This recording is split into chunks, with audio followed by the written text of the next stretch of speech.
नमस्कार, स्वागत है आपका आपकी क्लास में। आज पूरी कोशिश करेंगे कि चार्ल्स डिकेंस को वाइंड अप ही कर दिया जाए। बहुत दिन हो गए, कई दिन से चल रहा है। वैसे डिकेंस में हमने जितनी चीज़ें आपको करा दिया है, इतने से आप दुनिया का कोई भी एग्ज़ाम दे आना, डिकेंस पर क्वेश्चन बाहर से नहीं आएगा। चाहे वो DSSB हो, चाहे वो GIC हो, चाहे वो यूपी का PGT ही क्यों ना हो, क्वेश्चन उससे बाहर नहीं आ सकता।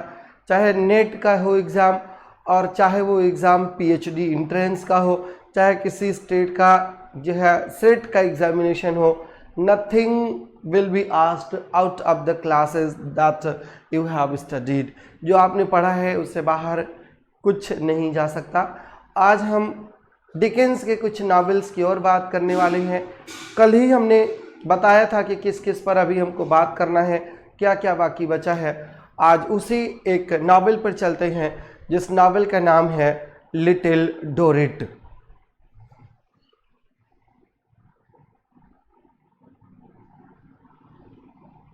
और आपको बताया था कि डिकेंस जो हैं he is a socialist. Socialist का मतलब यह है कि he picks the problem from the society and he writes about the happenings of the society. जो सोसाइटी में हैपन कर रहा होता है उसी के बारे में ये काम कर रहे होते हैं, उसी के बारे में लिख रहे होते हैं। इसीलिए इनको रियलिस्ट कहा जाता है और विक्टोरियन लिटरेचर को रियलिस्ट लिटरेचर भी कहा जाता है, जहाँ तक नावल का संबंध है। Dickens picks different problems for his different novels, और कोई ना कोई प्रॉब्लम लेकर के वो आते हैं और उसी प्रॉब्लम को यहाँ पर शो करते हैं। इस नावल में उन्होंने जिस मुद्दे को उठाया है वो है जेल का सिस्टम और ऑफिस ऑफ सर्कमलोक्यूशन, जहाँ पर इनकम्पिटेंट ऑफिसर्स भरे हैं। They don't know how to perform the duty, how to perform a task, but they are involved in how not to do it। कोई काम कैसे ना किया जाए इसके वो एक्सपर्ट हैं। वो एक्सपर्ट काम करने के नहीं, काम ना करने के एक्सपर्ट हैं। और यही जो है विक्टोरियन सोसाइटी में वर्किंग स्टाइल है, यही निपोटिज्म है। और डिकेंस से बताते हैं कि वो काम क्यों नहीं कर सकते, because they are not competent. And why are they not competent? Because they are the product of nepotism, they are the product of favoritism। favoritism के प्रोडक्ट हैं वो nepotism के प्रोडक्ट हैं, वो competitive नहीं है और इसीलिए उनको काम करना नहीं आता। तो Little Dorrit is specially known for the office of circumlocution.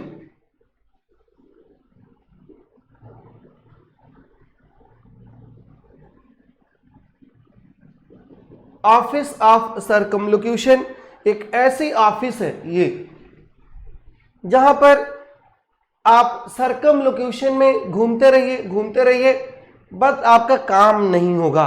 और जिस ऑफिस में, इसी को सरकारी ऑफिस कहा जाता है, आप DSSB की ऑफिस कभी चले जाइए और या आप डायरेक्टरेट में चले जाइए, आप ऐसे ही गोल गोल घूमेंगे, गोल गोल चक्कर लगाएंगे ऑफिस ऑफ सर्कमलोक्यूशन के, और आपको वो बंदा नहीं मिलेगा जिससे काम होना है।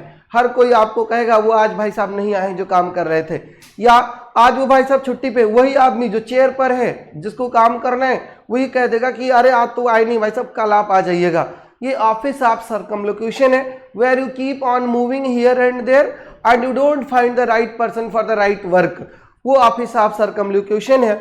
और ऐसा इसलिए है, आज के सोसाइटी में क्या है कि they are corrupt, they need to grease the palm. उनको घूस चाहिए, उनको ब्राइब चाहिए होता है। और यहाँ पर इनकम्पिटेंसी थी, यह भी एक टाइप का करप्शन है कि इनकम्पिटेंट लोगों को ऑफिसेस में भर दिया जाता है और जो कॉम्पिटिटिव लोग होते हैं, जो कॉम्पिटेंट लोग होते हैं, दे आर पुट आउटसाइड। और उसी की स्टोरी जो है लिटिल डोरिट में चार्ल्स डिकेंस बताते हैं। दो चीज पर अटैक है, एक तो बता दिया कि यह अटैक है ऑफिस ऑफ सर्कमलोक्यूशन पर, सरकारी एडमिनिस्ट्रेशन पर, और दूसरा है ये मार्शलशिप पर। दूसरा अटैक है ये मार्शलशिप पर।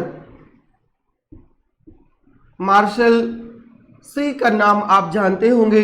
मार्शल सी जो है ये एक डेटर्स प्रिजन है। ऐसे लोग जो पैसे उधार ले लेते हैं and they are unable to pay the money on time, तब क्या होता है, they are put behind the bars, उनको जेल में डाल दिया जाता है और उसी जेल का नाम है मार्शल शी। और इसी मार्शल शी में ही डिकेंस के खुद के फादर और उनके मेंबर्स ऑफ द फैमिलीज जो थे वो इम्प्रिजेंट थे। तो जो जेल की हालात है, जो सोसाइटी में जेल की पोजीशन है, कितना सही सिस्टम बना है कि आप कर्ज ले लीजिए, खाइए, मजे करिए और उसके बाद जेल में चले जाइए और जेल में फिर खाना आपको मिलेगा। क्लियर? ये एक सिस्टम जो बना था, इसका लोग जो है बेनिफिट लेना शुरू कर दिए थे। इसको एज अ शेल्टर उन्होंने लिया था, वो एज अ पनिशमेंट नहीं, राइट? और इस पर भी अटैक है, इस मार्शल शी पर। The novel satirizes the shortcomings of both government and society, दोनों की शॉर्ट कमिंग को जो है सटराइज करती है, including the institution of debtors prison where debtors were imprisoned unable to work until they repaid their debts। जब तक वो कर्ज को अपने फिर से नहीं चुका देते तब तक उनको फैक्ट्रीज में काम करना अलाउ नहीं होता है, right? The prison in this case is Marshalsea where Dickens's own father had been imprisoned. Dickens is also critical of the lack of social safety net, the treatment and safety of industrial workers as well as the bureaucracy of the British जो है treasury in the form of fictional circumlocution office या office of circumlocution. In addition, he satirizes the stratification of the society। Society के जो class हैं, जिनको higher class और lower class, middle class कहा जाता है, उस पर भी क्रिटिसिज्म है ये नावल ऑफिस ऑफ सर्कमलोक्यूशन के साथ, डेटर्स प्रिजन के साथ, right? It also satirizes the stratification, the classification of society that results from the British class system. जो उसके क्लास सिस्टम का रिजल्ट है, कॉन्सिक्वेंस है, उस पर पूरी तरीके से फोकस है नावल। द स्टोरी जो है, जैसे कि सारी स्टोरीज होती हैं मिस्टर चार्ल्स डिकेंस की, melodramatic as usual, is rather confused because of its mysterious subplots. There are several subplots in the novel. Little Dorrit में कई सारे subplots हैं और because of those subplots the story has become mysterious, the story has become complicated, right? Little Dorrit contains numerous subplots, कई सारे subplots हैं, किस किस की बात करें, किस किस को काउंट करें, क्लियर? और नावल के अगर हम मेन प्लॉट की बात करें तो जो नावल मेन प्लॉट होता है, यहाँ पर जो हीरोइन है वो हीरोइन कहाँ से पैदा होती है? The heroine was born and brought up in the Marshalsea, right? The novel begins in Marshalsea 30 years ago, right? कब छपी थी? उससे 30 साल पहले 1856 में पब्लिश हुई है। 1826 में इसकी सेटिंग है विद नोटोरियस, एक मर्डरर होता है और नोटोरियस मर्डरर का नाम क्या है? उसका नाम है रायगढ़, RIGAUD। रायगढ़ जो है वो अपनी स्टोरी बताता है अपने एक दोस्त को जो उसका सेलमेट है, उसका नाम है जॉन बैप्टिस्ट। उसको अपनी स्टोरी किस बात की बताता है कि how he murdered his wife, कैसे उसने अपने वाइफ का मर्डर कर दिया था और उसके वजह से वो जेल में पहुंच गया है, जेल में आ गया है। क्लियर? यही स्टोरी जो बताता है वहीं से स्टोरी शुरू होती है। तो आपको जो पॉइंट्स माइंड में रखने हैं वो ये है कि ऑफिस ऑफ सर्कमलोक्यूशन कहाँ पर अपीयर करती है, नंबर 1।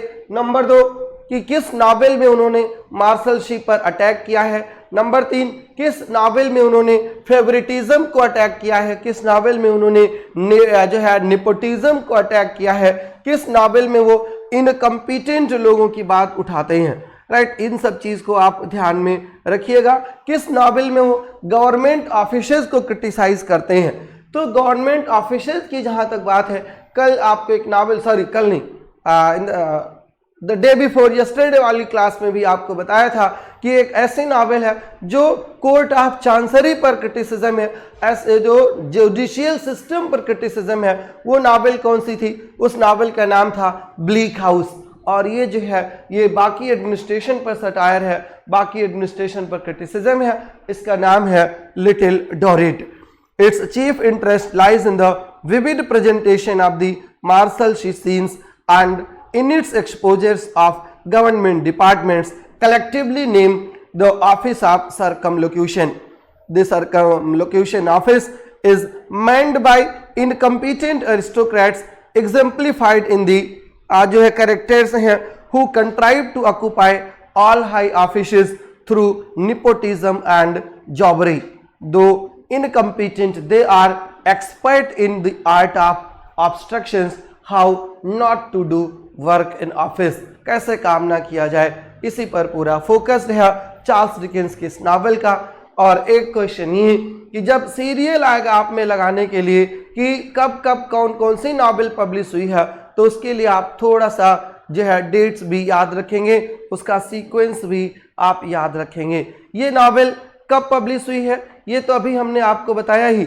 और आई थिंक यू रिमेंबर कि नावल की सेटिंग 1826 में है और नावल का पब्लिकेशन क्या है उसके 30 साल बाद, और वो 30 साल बाद कब है? Right, the novel was serialised between 1856 and 57। 1856 और 1857 के टाइम नावल का सीरियलाइजेशन हुआ था, नावल सीरियलाइज हुई थी। और किसकी स्टोरी है? Arthur Clurman encounters his daughter, जो 20 साल के बाद घर वापस आता है, उसी की स्टोरी है। और स्टोरी एक कैरेक्टर ही है लिटिल डॉरेट, उसी की स्टोरी है पूरी नावल। क्लियर? नेक्स्ट नावल पर आते हैं और उसका नाम है a tale of two cities.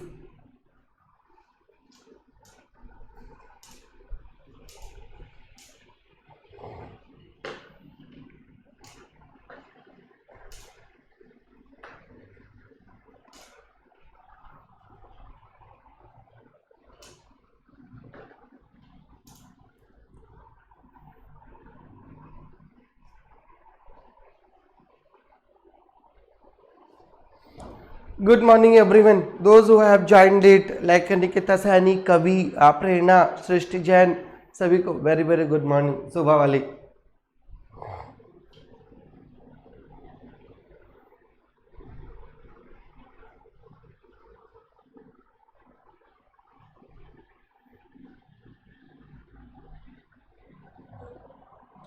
A tale of two cities Dickens की दो नॉवेल्स हैं जो हिस्टोरिकल नॉवेल्स हैं, सिर्फ और सिर्फ दो, और उसमें एक है a tale of two cities.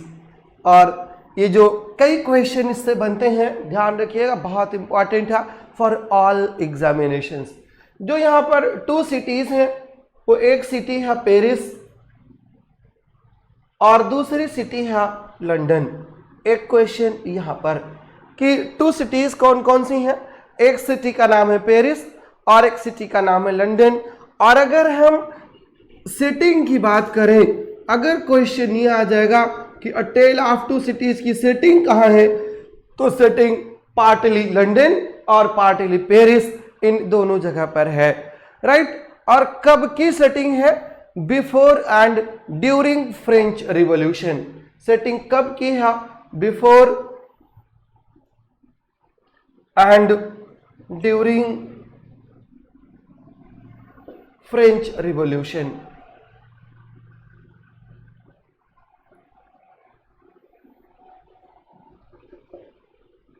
French revolution कब हुआ था? 1789 में। 1789 में फ्रेंच रिवॉल्यूशन है and the novel is set during and before French revolution of 1789। और इसके अलावा जो दूसरी इनकी हिस्टोरिकल नॉवेल है, इसके बाद अभी उस पर आते हैं, नहीं तो अभी इधर से उधर चीजें शिफ्ट होने लगेंगी। नॉवेल एक ऐसे कैरेक्टर की स्टोरी है जो फ्रेंच का होता है, फ्रेंच डॉक्टर होता है और उसका नाम होता है डॉक्टर मनेट।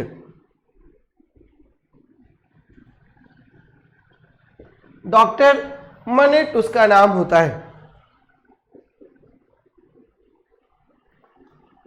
और ये डॉक्टर मनेट जो है 18 ईयर्स तक एक जेल में बंद था। He was imprisoned for 18 years. और किस जेल में बंद था? He was imprisoned in बैस्टाइल,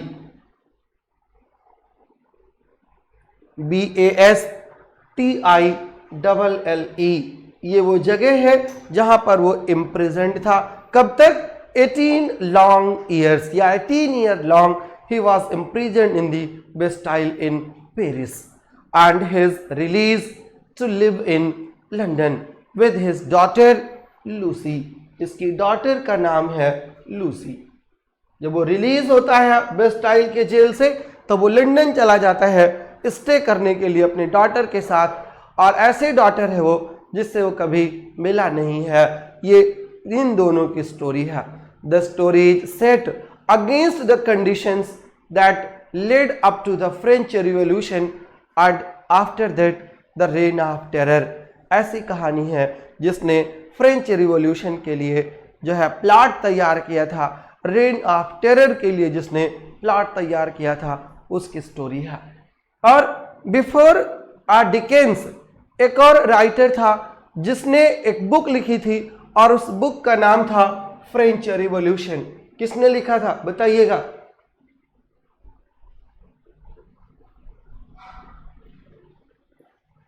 French revolution किसकी बुक है? फ्रेंच रिवॉल्यूशन बुक थी टॉमस कार्लाइल की।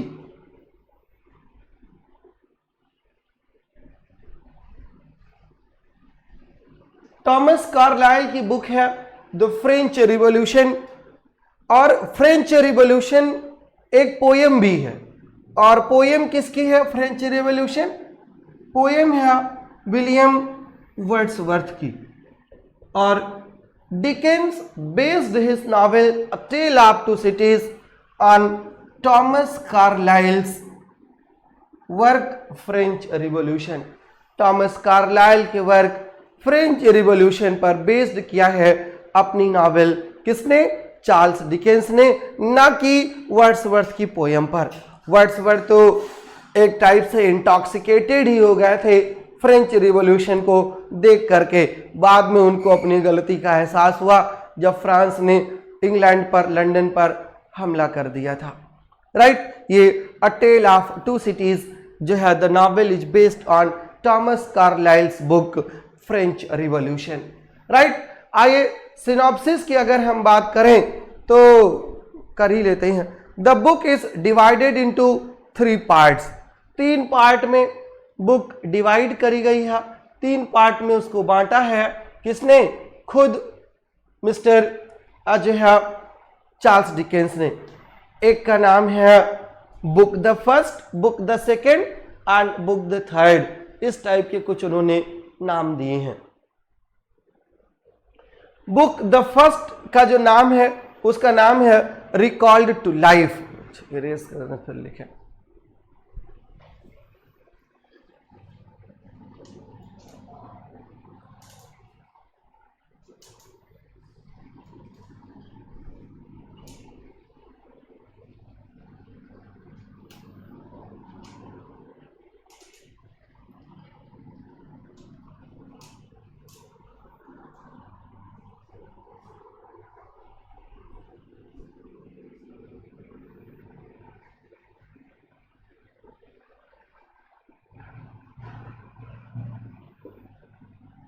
Book the first recalled to life.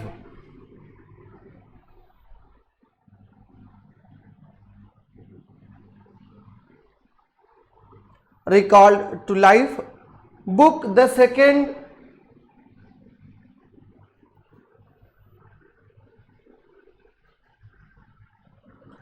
इसका नाम है the golden thread.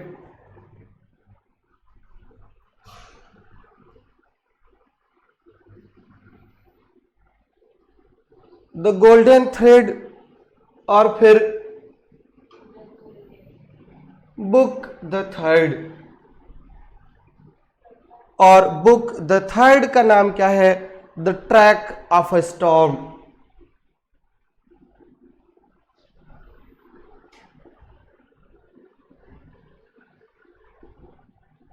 These are the three books of the novel। ये 3 बुक्स हैं नावल की। Book the first recalled to life, book the second जो है सॉरी बुक द फर्स्ट कौन सा? Recalled to life. Book second है the golden thread और book third है the track of a storm. ये 3 बुक्स हैं जिसमें the plot of the novel is divided और the novel is known for the opening lines. और opening lines इतनी famous है जिसका कुछ जवाब नहीं, और आपको भी ओपनिंग लाइन्स उसकी याद ही होंगी। मैं आपको रिमाइंड करा देता हूं जिसमें वो कितने कंट्राडिक्शंस की बात करते हैं, कितने एंटीथेसिस की बात करते हैं। शुरुआत होती है नावल की, it was the best of time, it was the worst of time, it was the age of wisdom, it was the age of foolishness, it was the epoch of belief, it was the epoch of disbelief, it was the epoch of incredulity, it was the season of light, it was the season of darkness, it was the spring of hope, it was the winter of despair.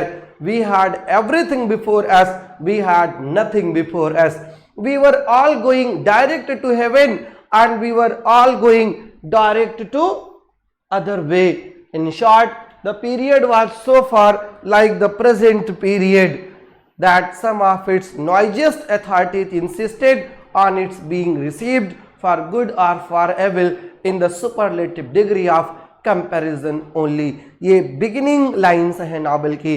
It was the best of time, it was the worst of time। बिल्कुल हमारी तरह का जो इस समय time चल रहा है, बेस्ट ऑफ टाइम के हैं because we don't have to go outside. Worst of time क्यों है? Because it is a pandemic time. Best of time है, वर्स्ट ऑफ टाइम है। It was the age of wisdom, it was the age of foolishness, it was the age of belief, it was the age of incredulity. Right, दोनों चीजें parallel चल रही थी and the man was totally confused. उसी confusion में ये वो उस टाइम की बात कर रहे हैं, कब की? फ्रेंच रिवॉल्यूशन की बात कर रहे हैं।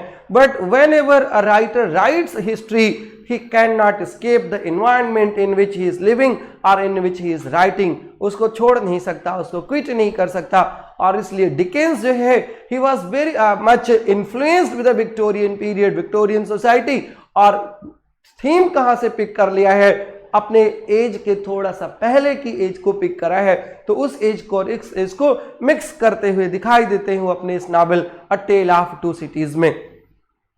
बुक की बात करें तो सेटिंग जो है नावल की 1775 से शुरू होती है। इन 1775 एक आदमी होता है, he flags down the nightly mail coach in route from London to Dover. London से डोवर जाता है और उस मैन का नाम है, the man is Jerry cruncher.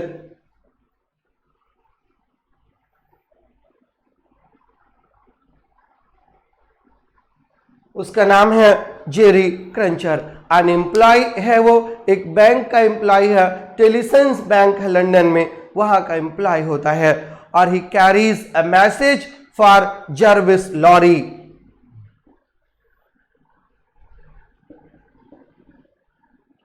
Jarvis Lorry के लिए एक मैसेज लिए होता है। जर्विस लॉरी कौन है? Jarvis Lorry is one of the bank managers. Right, उसके मैसेज को लेकर के गया है और Lorry sends Jerry back. Lorry जो है जॉरी को जो है बैक भेज देता है। कहाँ? Back with cryptic response recalled to life, जो नावल का पहला नाम है। राइट, ये रिकॉल टू लाइफ का जो कैरेक्टर है जो बोलता है उसका नाम क्या है? उसका नाम है जो है Jarvis Lorry. Recall to life referring to Alexander Manette, a French physician who has been release from the Bastille. जो उसका नाम अभी हमने आपको डॉक्टर मेनेट बताया था, उसका रेफरेंस दे करके उसको भेज देता है। और वो जब डोवर पहुंचता है, on arrival in Dover Lorry meets doctor Manette's daughter Lucy. Lorry जो है मेनेट के डॉटर लूसी से मिलता है वहां पर। और जब लूसी से मिलता है फिर क्या होता है? लूसी के साथ उसकी गवर्नेंस भी है जिसका नाम है Miss Pross. Lucy believes her father to be dead. Lucy को तो पता ही नहीं अपने फादर के बारे में। 18 ईयर्स तक he was imprisoned in Bastille jail. तो लूसी को लगता है उसका फादर मर चुका है and faints at the news that he is alive. जब उसको न्यूज मिलती है उसका फादर जिंदा है तो क्या होता है, she is shocked, she is fainted, पूरी तरीके से जो है फेंट हो जाती है वो। और Lorry takes her to France for a reunion. Lorry उसको फ्रांस लाता है उसके फादर से मिलाने के लिए। यहां पर in the Paris neighbourhood of the Faubourg Saint Antoine, doctor Manette has been given lodgings by his former servant Ernest Defarge and his wife Therese, the owners of a wine shop. Laurie and Lucy find him in a small garret where he spends much of his time distractedly and obsessionally making shoes, a skill he learnt in prison. Laurie and Lucy take him back to London. जो doctor mainnet है jail में उसने जो सीखा है वो उसने shoes बनाने को सीखा है और शूज बनाने का काम शुरू कर दिया है। और जब लॉरी और लूसी उससे मिलते हैं तो उसको लंदन वापस ले आते हैं। ये पहले बुक की स्टोरी है जिसका नाम है recall to life. And when he comes back to London his life restarts, दोबारा शुरू होती है। 5 साल बाद अगली बुक सेट है जो है नॉवेल की सेकेंड बुक द सेकेंड, जिसका नाम है the golden thread. It is set in 1780 और यहाँ पर एक फ्रेंच इमिग्री होता है और उसका नाम होता है चार्ल्स डार्ने।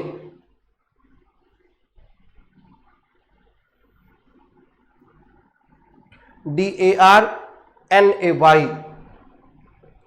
फ्रांस का इमिग्री होता है और ये लंदन में है। He is on trial in London. और किस लिए ट्रायल हो रहा है, फॉर ट्रीजन अगेंस्ट। ट्रीजन किसके खिलाफ है, अगेंस्ट द ब्रिटिश क्राउन। इसने ब्रिटिश क्राउन के खिलाफ ट्रीजन किया है, राइट, गद्दारी करी है। इसका ट्रायल वहां पर जो है चल रहा होता है। और जो विटनेस है, दो की witnesses against him are 2 British spies, 2 जासूस हैं। एक का नाम है जॉन बारसेड और दूसरे का नाम है Roger क्लाई।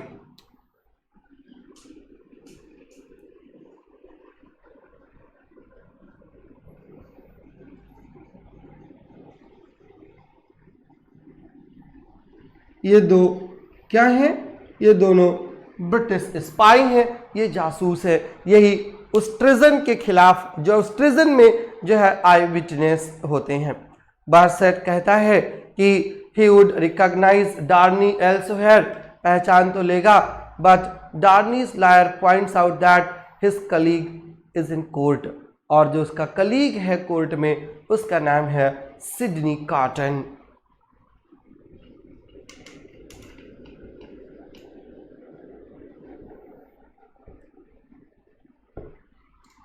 Sydney cotton bears a strong resemblance to the prisoner।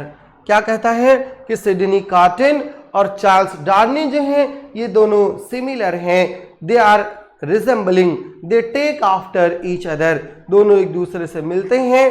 तो विद जो स्पाई है बारसेड, उसकी जो टेस्टिमनी है अंडरमाइन कर दी जाती है और डार्नी जो है छोड़ दिया जाता है, राइट। ये जो जासूस है वो कहता है मैं उसको पहचान सकता हूं, बट जो लॉयर है डार्नी का वो कहता है कि डार्नी और उसका कलीग सिडनी कॉटन दोनों के फेस सिमिलर हैं, दोनों मिलते हैं। और इस ग्राउंड पर इसकी टेस्टिमनी फेल कर दी जाती है और चार्ल्स डार्नी को ट्रीजन के चार्ज से मुक्त कर दिया जाता है, छोड़ दिया जाता है। ये लंदन में होता है।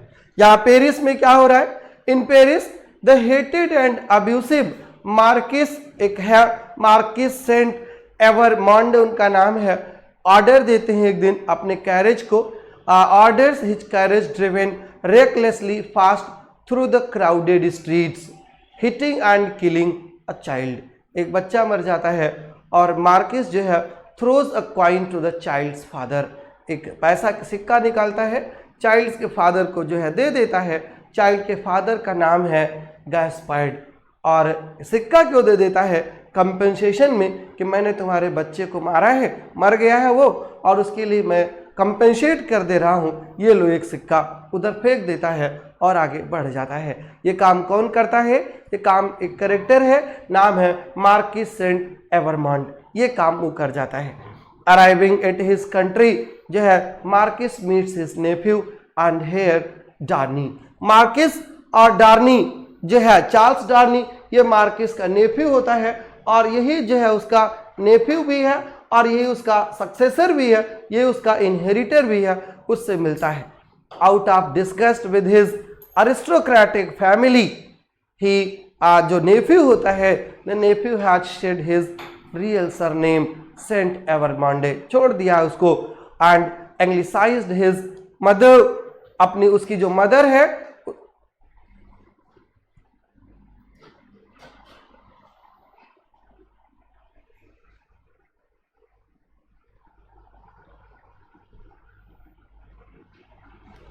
अपने मदर के नेम को इंग्लिशाइज करता है और वो इंग्लिशाइज करके नाम अपना डार्नी रख देता है। और वो मार्किस से, उसके मार्किस के व्यू पॉइंट से, मार्किस का व्यू पॉइंट क्या है कि repression is the only lasting philosophy.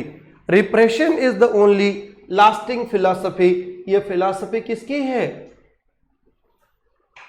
Repression is the only, repression is the only lasting philosophy।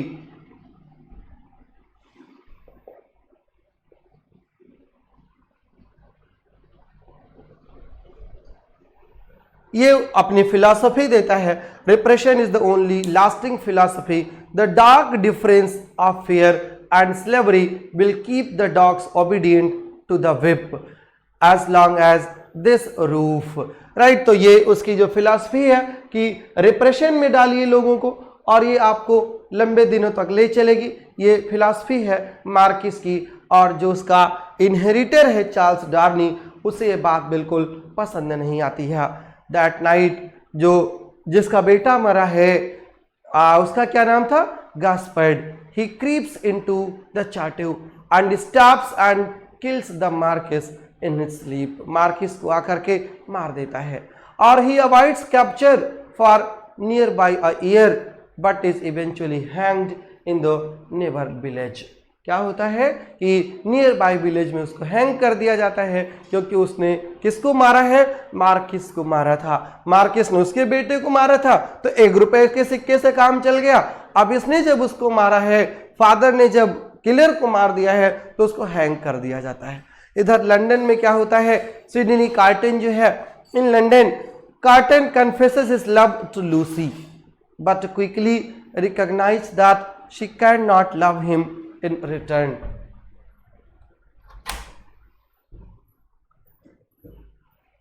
कि वो उसको लव नहीं कर सकता है। Right, Carton nevertheless promises to embrace any sacrifice for you and for those dear to you. कुछ भी कर सकता है उसके लिए। डार्नी पूछता है, asked for doctor Manette's permission to wed Lucy, कि लूसी से शादी करना है कि नहीं, एंड ही एग्रीज, सहमत हो जाता है। और on the morning of the marriage Darnay reveals his real name and lineage to doctor Manette. असलियत उसको बताता है, facts that Manette had asked, जो उसने पूछा था, to withhold until that day। The unexpected revelation causes Dr. Minute to revert to his obsessive shoemaking. He returns to sanity before their return from honeymoon, and the whole incident is kept a secret from Lucy.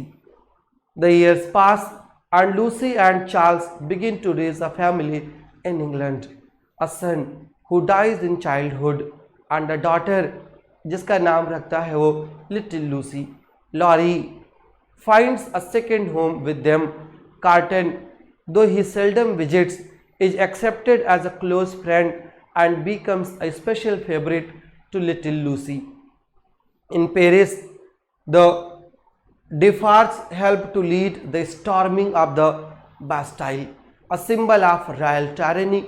In July 1789, Defarge enters Dr. Minet's former cell 105 North Tower, किस jail में वो रहता था, उसका cell का नाम है 105 north tower. वहीं पर एंटर करता है and searches it thoroughly. Throughout the countryside local officials and other representatives of the aristocracy are slaughtered. जो लोकल ऑफिशियल्स हैं, जो अरिस्टोक्रेट लोग हैं, दे आर स्लॉटर्ड। और यही फ्रेंच रिवॉल्यूशन है, जो बैस्टाइल है उसको पूरी तरीके से स्टॉर्म कर दिया जाता है। Throughout the countryside local officers and aristocrats are slaughtered and Saint Evremonde जो है is burn to the ground. पूरी तरीके से उसको आग लगा दी जाती है। इन 1792 लॉरी फ्रांस आता है। He travels to France to save important documents stored at Tellson's Paris branch. जो टेल्सन जो बैंक है पेरिस में जो ब्रांच है उसके डॉक्यूमेंट्स को बचाने के लिए एंड फ्रॉम द किससे बचाने के लिए, from the chaos of French revolution. Darnay receives a letter, एक लेटर आता है उसको, कहाँ से, एक कैरेक्टर है गैबल। गैबल कौन है, one of his uncle's former servants who has been imprisoned by the revolutionaries. और उस लेटर में क्या लिखा है, वो प्लीड करता है, वो याचना करता है। क्या याचना करता है, for the Marquis to help secure his release, उसको रिलीज करा दिया जाए। विदाउट टेलिंग हिज फैमिली और revealing his position as the new Marquis, Darnay sets out for Paris. Paris के लिए निकल जाता है उसको बचाने के लिए, किसी को बताता नहीं अपनी हकीकत। और जो बुक थर्ड शुरू होती है, the track of the storm, उसकी स्टोरी क्या है, shortly after Darnay's arrival in Paris, Darnay Paris पहुंच जाता है, उसके बाद जो है he is denounced as an illegal immigrated aristocrat and jailed. उसको इलीगल इमिग्रेंट घोषित कर दिया जाता है, बिना वीजा पासपोर्ट के आया है, और उसको जेल में डाल दिया जाता है। और फिर डॉक्टर मेनेट ये कोशिश करता है, उम्मीद करता है कि वो उसको छुड़ा लेगा, hoping to be able to save him. Doctor Manette, Lucy and her daughter Jerry and Miss Pross all move to Paris and take up lodgings near those of Lorry. 15 months later, Darnay is finally tried, and Dr. Minette, viewed as a popular hero after his long imprisonment in the Bastille, testifies on his behalf. Darnay is acquitted and released, but is re-arrested later that day. Darnay एक jail से छूटता है और शाम को ही उसी दिन दूसरी बार फिर अरेस्ट कर लिया जाता है। While running errands with Jerry, Miss Pross is amazed to run into her long lost brother Solomon. अपने long lost brother से Miss Pross मिल जाती हैं। Now posing as a Frenchman, he is an employee of the revolutionary authorities and one of Darnay's jailers. डार्नी के jailer में उसका भाई भी शामिल है। कार्टन भी उसको पहचान लेता है। एज क्या पहचानता है कि ये कोई और नहीं बल्कि ये वही जासूस है, बारसेड है, one of the spies who tried to frame Darnay at his trial in 1780. Solomon is desperate to keep his true identity hidden, and by threatening to denounce him as an English spy, Carton blackmails Solomon into helping with a plan. एक plan बनाता है Sydney carton और धमकी भी देता है कि उसकी आइडेंटिटी रिवील कर देगा, इसलिए जैसा मैं कह रहा हूँ वैसा करिए। और वैसा करने में क्या होता है, डार्नी का दोबारा जो अरेस्ट हो चुका है उसका फिर से ट्रायल होना है उसी दिन। और वो ट्रायल जो है वो किस पर बेस्ड है, based on the denunciations by Defarge and on the manuscript that Defarge had found when searching doctor Manette's prison cell. Defarge reads the manuscript to the tribunal.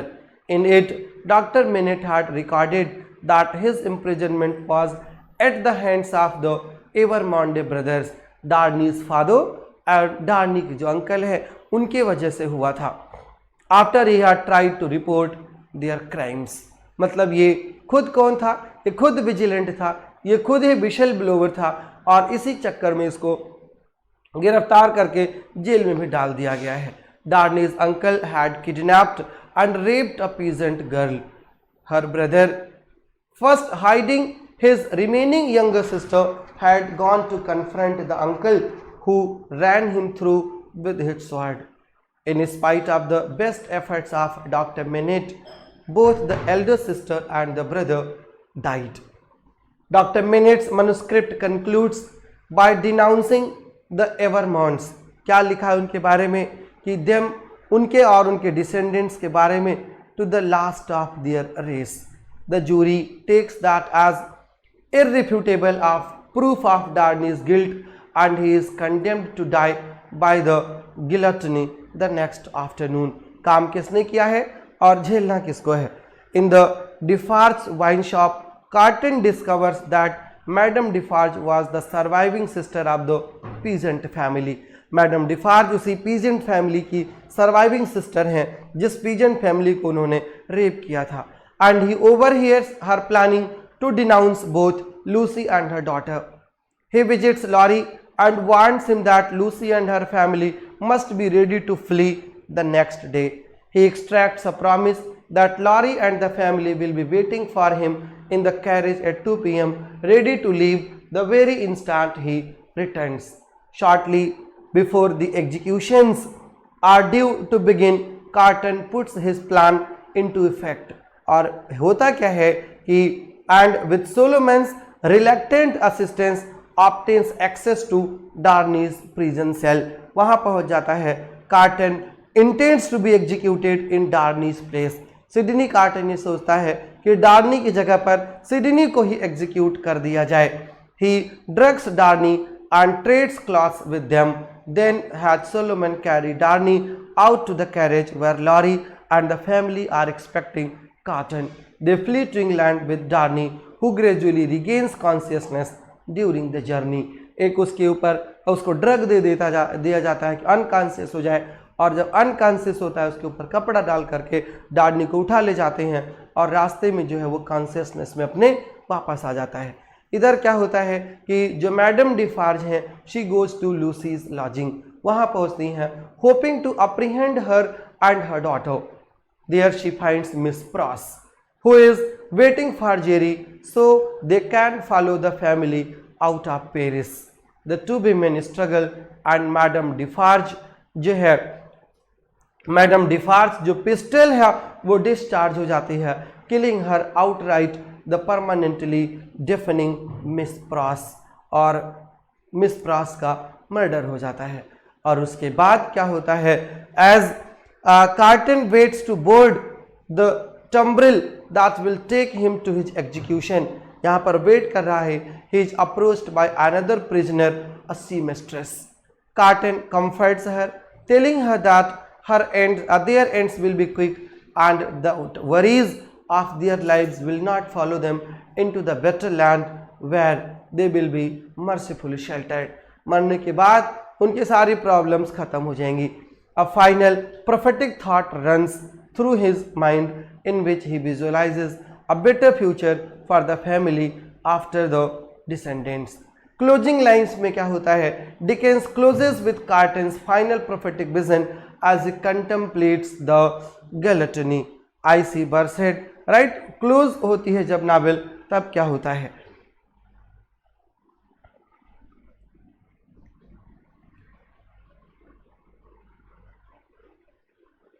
बहुत बड़ी सी स्पीच जो है सिडनी कार्टन की दिया है उन्होंने, और सिडनी कार्टन विजुअलाइज करता है कि क्या होगा उसके साथ. ठीक है, और वहीं पर नावल उसी लॉन्ग स्पीच पर आकर के एंड हो जाती है. क्लियर. ये पूरी स्टोरी हमने क्यों बताई है जो है a tale of two cities की, keeping the importance of the novel in of the book. Book 2 की स्टोरी क्लियर नहीं हो रही है. चलिए, जो स्टोरी क्लियर नहीं हो रही है उसको दोबारा से जो है आप खुद स्पार्क नोट्स पे जा करके पढ़ लीजिएगा, सारी स्टोरी वहीं से क्लियर हो जाएगी. और अब हम डिकेंस की जो दूसरी नावल की बात कर रहे थे कि उनकी एक और हिस्टोरिकल नावल है, और उस हिस्टोरिकल नावल का नाम है बार्नबी रुज. बार्नबी रुज एक तो नावल इनकी हो गई कौन सी, अ टेल ऑफ टू सिटीज़ जो हिस्टोरिकल है, और दूसरी जो हिस्टोरिकल नावल है उसका सिर्फ आपको नाम बता देता हूँ, आप उसका नाम जानते रहिए, पेपर में आएगा तो उसी पर टिक कर दीजिएगा. उस नावल का नाम है बार्नबी रुज.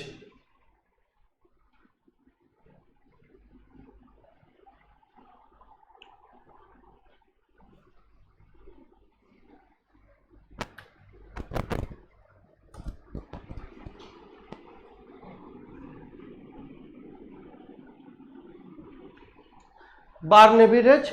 और बार्नेबी रिज की एक लंबी सी सब टाइटल भी थी, नाम था a tale of the riots of eighty, a tale of the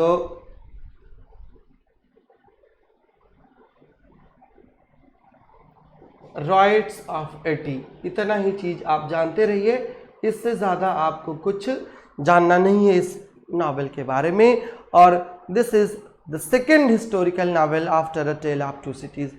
एक चीज याद ये रखिएगा कि a tale of two cities भी हिस्टोरिकल नावल है और a tale of riots of eighty ये भी हिस्टोरिकल नावल है। और ये दो ही नावल है डिकेंस की जिसको हिस्टोरिकल नावल की कैटेगरी में रखा जाता है, बार्नेबी रिज। ठीक। और एक चीज और है इस नावल के अलावा, Barnaby Rudge was one of the two novels, एक और नावल इसके साथ है, the curiosity shop, that Dickens published in his short lived weekly serial Master Humphrey clock. Master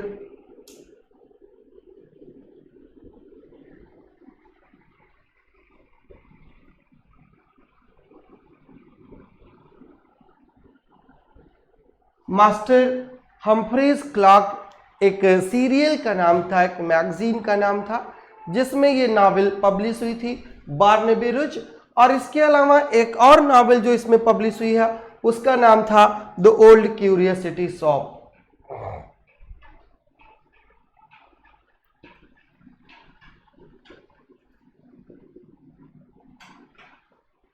the old curiosity shop उसका नाम है, राइट। बार्नेबी रिज डिकेंस की 5th novel थी जो पब्लिश हुई थी। और कब पब्लिश हुई थी? 1841 में। और जिस नावल की हमको नेक्स्ट की बात करना है वो नावल है ग्रेट एक्सपेक्टेशंस।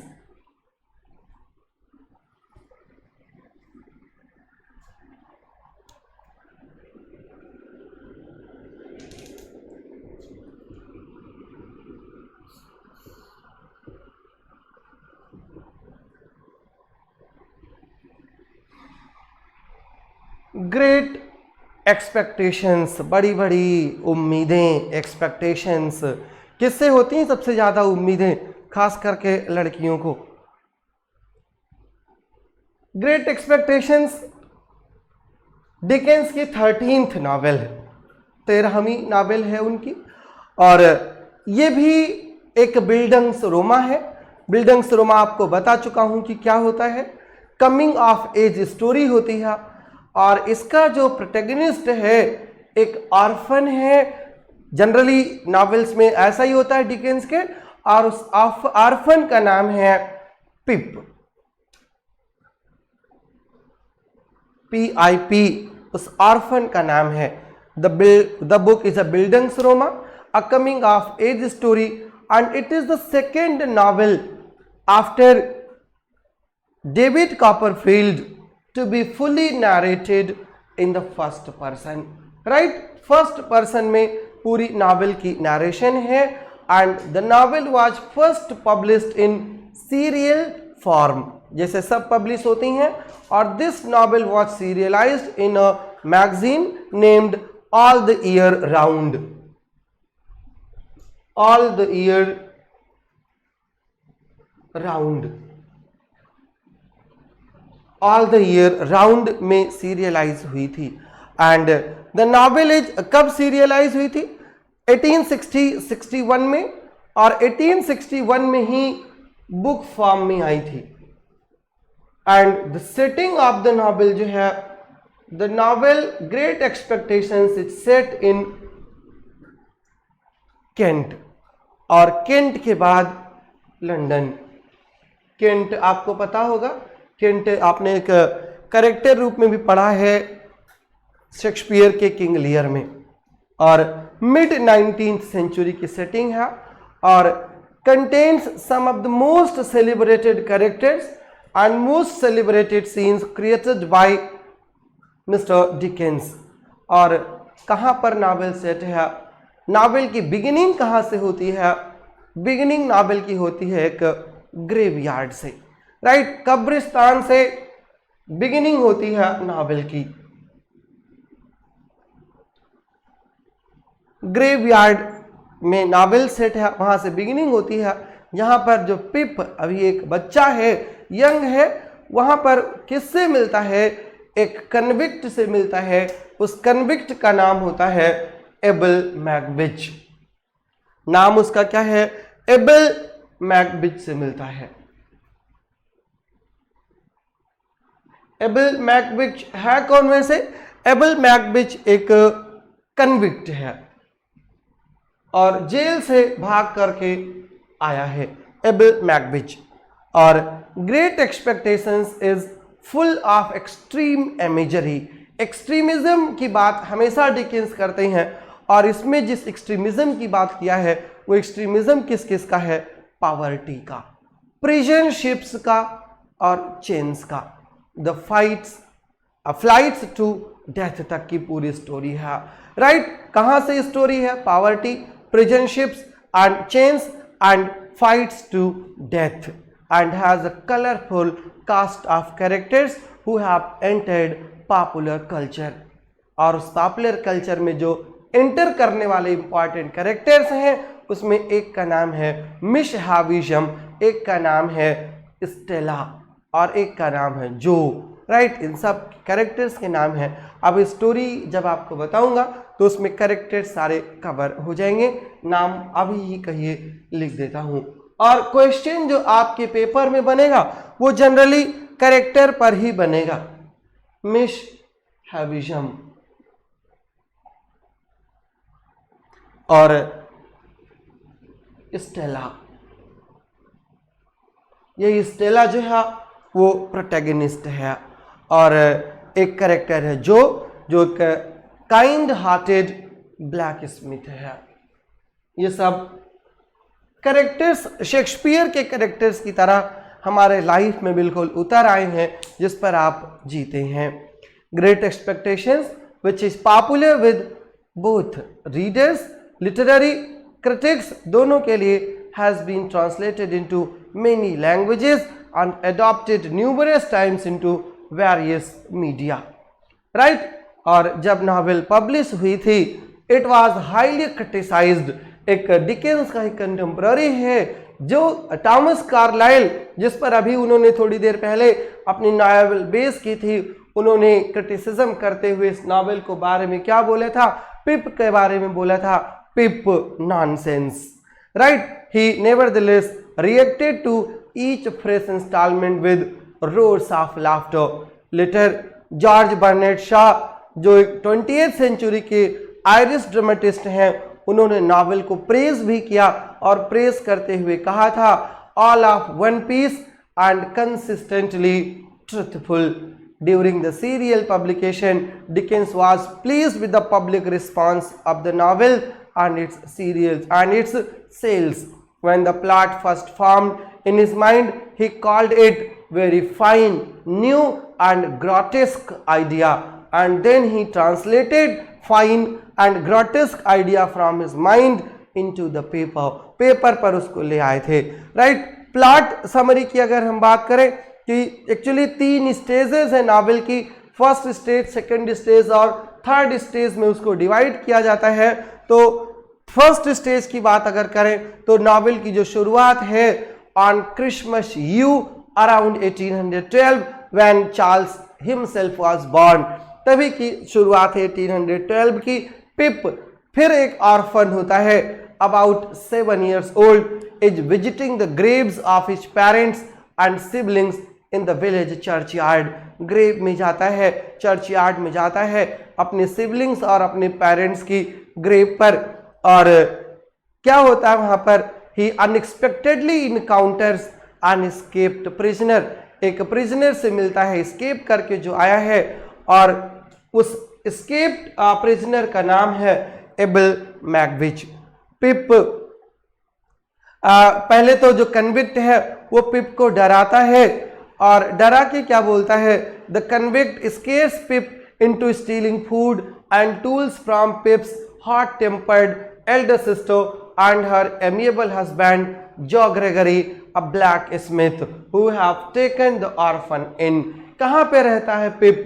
पिप अपनी सिस्टर और अपने ब्रदर इन लॉ के साथ रह रहा है और ये कन्विक्ट इसको डराता है पहले कि जाओ घर से फूड लेकर के आओ, खाना लेकर के आओ, राइट। जो उसका ब्रदर इन लॉ है जो कि एक ब्लैक स्मिथ है।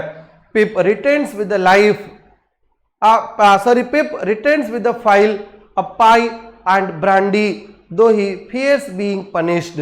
और ये ब्रांडी उसको देता है, फाइल उसको देता है और एक पाई भी देता है।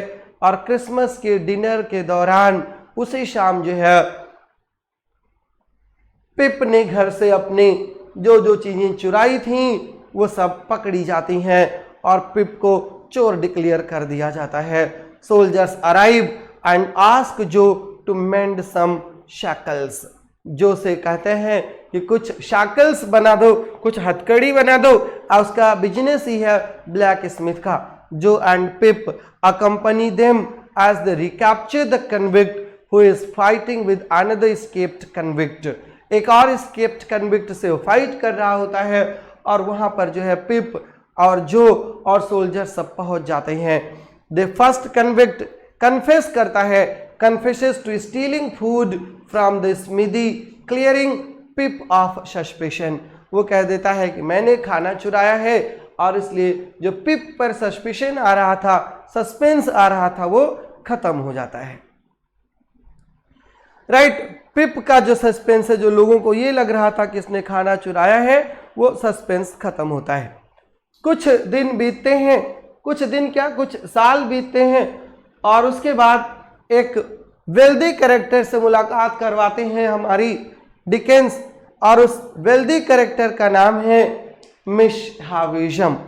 मिस हाविज़म एक बहुत वेल्दी और स्पिनसिटर है, who was jilted at the altar and still wears her old wedding dress। इनकी शादी होने वाली थी, लेकिन शादी के दिन ही जो इनका बॉयफ्रेंड था जिससे शादी होनी थी, उसने इनसे कहा कि हम शादी नहीं करेंगे, और पूरी जिंदगी ये अपने उसी वेडिंग ड्रेस में बैठी रहीं। एंड जिस घर में वो रहती हैं वो घर बहुत इंपॉर्टेंट है मिस हाविज़म का। उस घर का नाम है Satis house.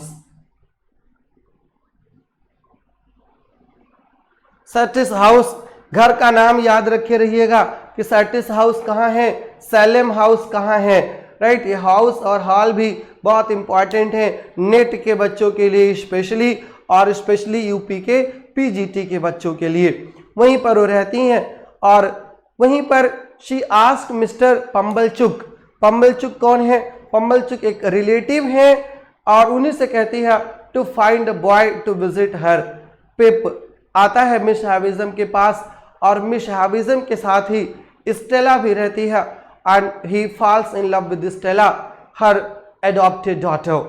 Stella is aloof and hostile to Pip, which Miss Havisham encourages।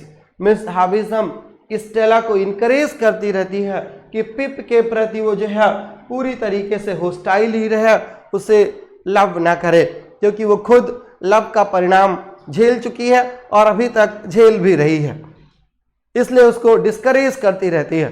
During one visit another boy picks a fist fight with Pip. Fist fight का मतलब मुक्केबाजी होती है पिप के साथ।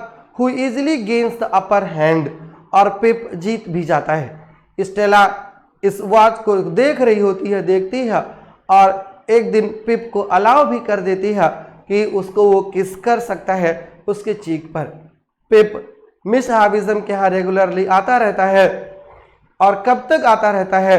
जब तक वो इतना बड़ा हो गया कि वो अपना बिजनेस, अपना काम सीख जाए। जो पिप के साथ रहता है, जो उसका ब्रदर इन लॉ है, बहुत काइंड हार्टेड है, बहुत बेनिवोलेंट है। एक दिन होता है कि he accompanies Pip for the last visit when she gives the money for Pip to be bound as an apprentice blacksmith. जॉर्ज सरली असिस्टेंट जो है इज envious of Pip and dislikes Mrs. Joe. When Pip and Joe are away from the house, Joe's wife is brutally attacked.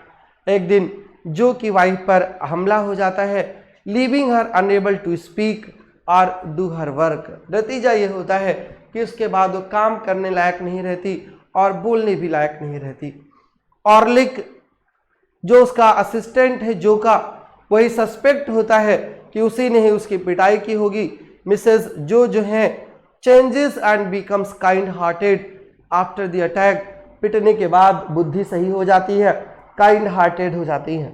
और पिप के जो पुराने schoolmates हैं, एक का नाम है बिडी, वो हाउस होल्ड में आ जाता है उसकी केयर करने के लिए और उसका काम बटाने के लिए। क्लियर। और फिर स्टोरी प्रोसीड करती है, आगे क्या होता है। 4 साल के बाद जब 4 साल की अप्रेंटिसशिप कर लेता है पिप, मिस्टर जैगर एक लॉयर होते हैं, वो उसको इन्फॉर्म करते हैं that he has been provided with money from an anonymous pattern.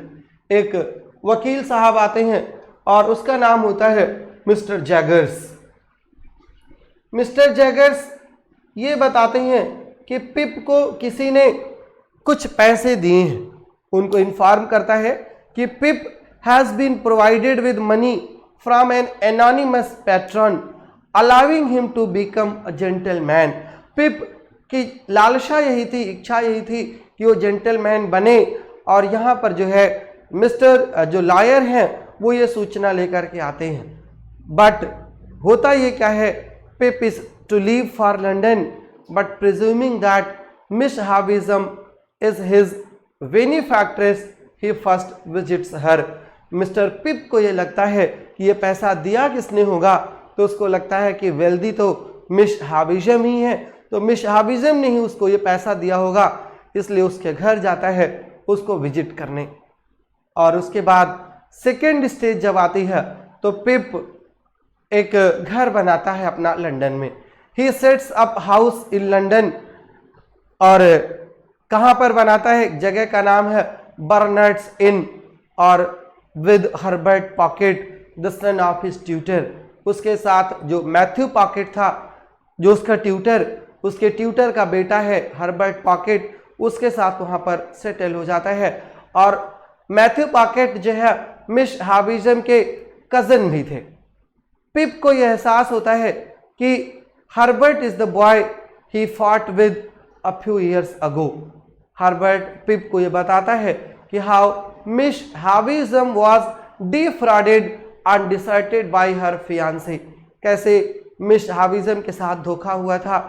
पिप मिलता है अपने फेलो स्टूडेंट से, एक का नाम है Bentley Drummle, a brute of a man from a wealthy noble family, और एक का नाम है Startop who is agreeable. Jagger disburse कर देता है पैसे पिप को जब उसको ज़रूरत होती है। Jagger disburses the money Pip needs during a visit. Pip meets Jaggers housekeeper Molly, a former convict from Jaggers later employed. अब when Joe visits Pip at Barnard's Inn, जब उसका ब्रदर इन लॉ आता है, Pip is ashamed of him.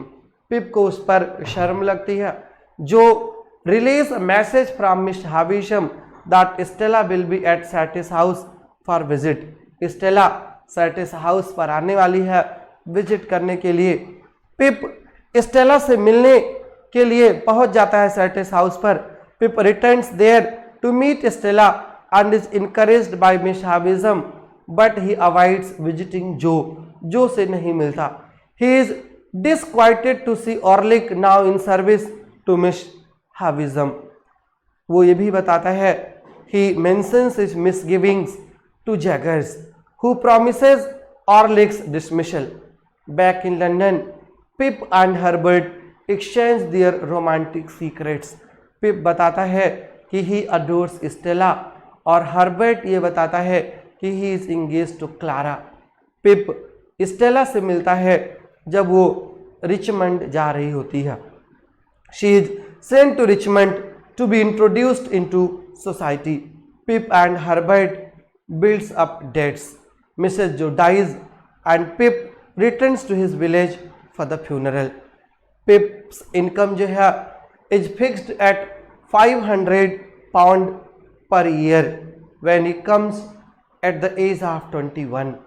With the help of Jagger's clerk, Pip plans to help advance Herbert's future prospects by anonymously securing him a position with the shipbroker Claricus. Pip takes Stella to Satis' house.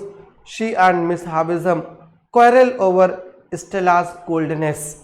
In London, Bentley Drummle outrages Pip by proposing to toast to Stella. Later, at an assembly ball in Richmond, Pip witnesses her about him. She replies that she has no qualms about entrapping him. Miss Havisham ने पैसे भी नहीं दिए हैं और Miss Havisham was not interested in the relationship between Stella and Pip. A week after 23 years का होता है जब पिप क्या सीखता है? He learns that his benefactor is not Miss Havisham but his benefactor is the convict, और वो convict whom he encountered in the graveyard, Abel Magwitch, who had been transported to Australia, New South Wales after being captured. He has become wealthy after gaining his freedom there but cannot return to England on pain of death. However, he returns to see Pip, who was the motivation for all his success. वो जब Australia ले जाया जाता है, जिसको अंग्रेज लोग काला पानी कहते थे, वहाँ पर उसको छोड़ दिया जाता है, उसका बिजनेस ग्रो करता है, प्रॉस्पेरिटी उसको वापस आती है और इसलिए वो पिप की मदद करना शुरू करता है और ये बताता है कि पिप जो है, पिप के वजह से ही, पिप के मोटिवेशन के वजह से ही उसको ये सक्सेस मिली है। थर्ड स्टेज पे क्या होता है? पिप को जब ये बात पता चलता है कि मैगविच ने उसकी मदद करी है तो पूरी तरीके से शॉक्ड हो जाता है और मैगविच से पैसे लेना बंद कर देता है। वो और उसका दोस्त जो है हर्बर्ट पॉकेट दोनों मिलकर के प्लान बनाते हैं कि मैगविच के लिए टू स्केप फ्रॉम लंदन, कि लंदन से स्केप कर जाएं। Magwitch shares his past history with Pip से अपनी हिस्ट्री पूरी बताता है और ये भी बताता है that he escaped convict whom he fought in the churchyard was Compeyson, the fraudster who had deserted Miss Havisham. ये बताता है जिससे उसने झगड़ा किया था, जो उससे मिला था, वो और कोई नहीं था। मैगविच की लड़ाई जो हुई थी वो उसी व्यक्ति से हुई थी जिसने मिस हाविशम को डिसर्ट किया था, छोड़ा था, और उसका नाम क्या था? उसका नाम था कॉम्पिसन, COMPEYSON। अब अगर ये क्वेश्चन आया कि मिस हाविशम किससे इंगेज्ड थी तो उत्तर ये है कॉम्पिसन, जो एक फ्रॉड आदमी था। पिप सैटिस हाउस वापस आता है स्टेला से मिलने and meets Bentley Drummle who has also come to see her and now has Orlick as his servant. Pip Miss Havisham पर आरोप भी लगाता है मिसलीड करने का अबाउट हिज बेनिफैक्टर। अभी तक तो यही मिसलीड कर रही थी कि वो बेनिफैक्टर है, लेकिन ऐसा है नहीं, और वो एडमिट करती है। She admits to doing so but says that her plan was to annoy her relatives. Pip declares his love for Stella who coldly tells him that she plans on marrying Drummle. वो Drummle से शादी करना चाह रही है और पिप जो है ये बताता है कि वो स्टेला को प्यार करता है। पिप तो हार्ट ब्रोकन हो जाता है और हार्ट ब्रोकन पिप लंदन वापस चला आता है, जहाँ पर उसको बेमिक जो है वो वार्न करता है। किस बात से वार्न करता है? कि Compeyson is seeking him. Pip and Herbert continue preparation for Magwitch escape. Magwitch को बचाया कैसे जाए, इस पर वो अपना काम जारी रखते हैं। यहाँ पर जैगर्स के हाउस में, एट जैगर्स हाउस जो लायर था, डिनर के time Wemmick tells Pip how Jaggers acquired his maid servant Molly, rescuing her from the gallows when she was accused of murder. उसको फांसी होने वाली थी लेकिन उसने उसको बचा लिया था।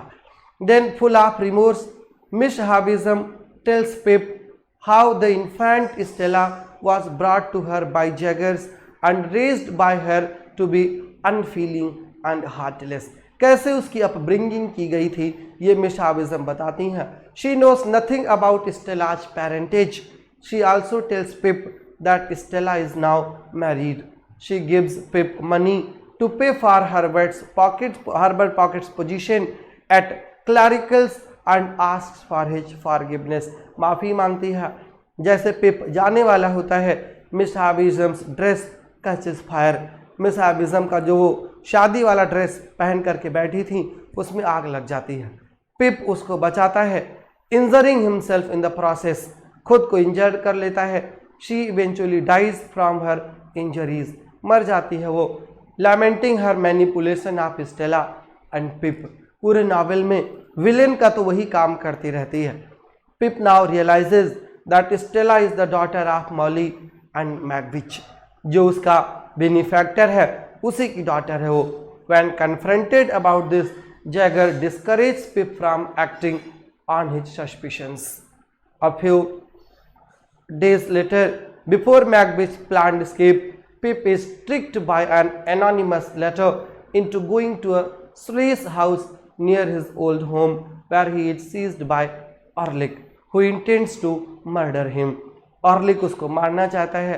Orlick freely admits to injuring Pip's sister. As Pip is about to be struck by a hammer, Herbert Pocket and Startup arrive and save Pip's lives.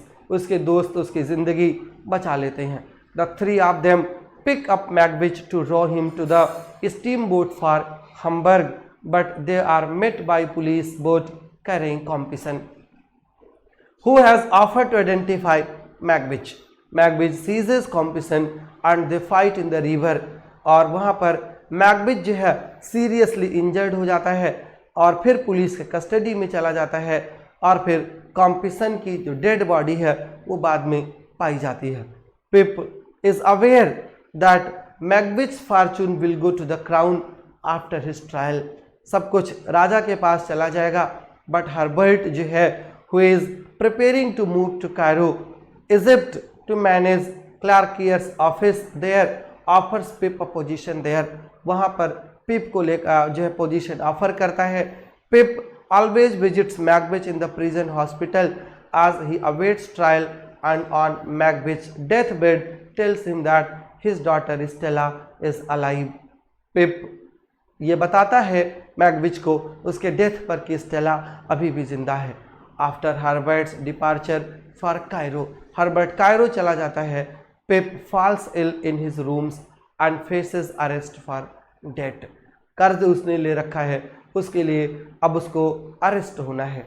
जो nurses Pip back to health and pays off his debt. When Pip begins to recover, Joe slips away. Pip then returns to propose to Biddy, only to find that she has married जो।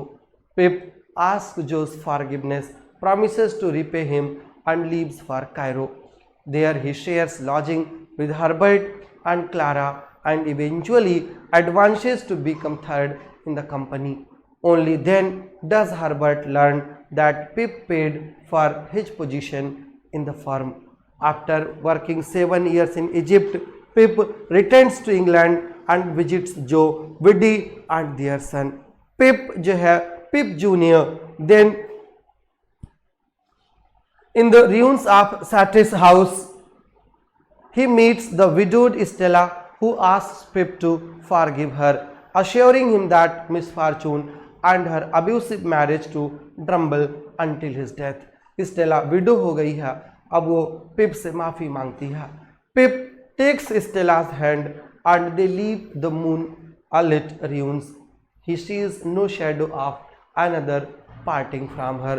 Stella से finally शादी करता है वो और उसके साथ चला जाता है, और उसकी पूरी नावल जो है यहीं पर एंड हो जाती है, नावल ख़त्म हो जाती है। क्लियर? तो ये लंबी सी स्टोरी थी किसकी? ये लंबी सी स्टोरी थी ग्रेट एक्सपेक्टेशंस की, जिसको हमने पूरी तरीके से कवर कर दिया है। डिकेंस के नावल्स की बात की जाए तो हमने डिकेंस के Pickwick paper, Oliver Twist, David Copperfield, Bleak House, Little Dorrit, a tale of two cities and Barnaby Rudge और ग्रेट एक्सपेक्टेशंस, इतने को हमने कवर कर लिया है। अपार्ट फ्रॉम दी जो स्टोरीज जो उनकी नावल्स हैं, नाम उनका जानते रहिए, अगर पेपर में आ जाए गलती से।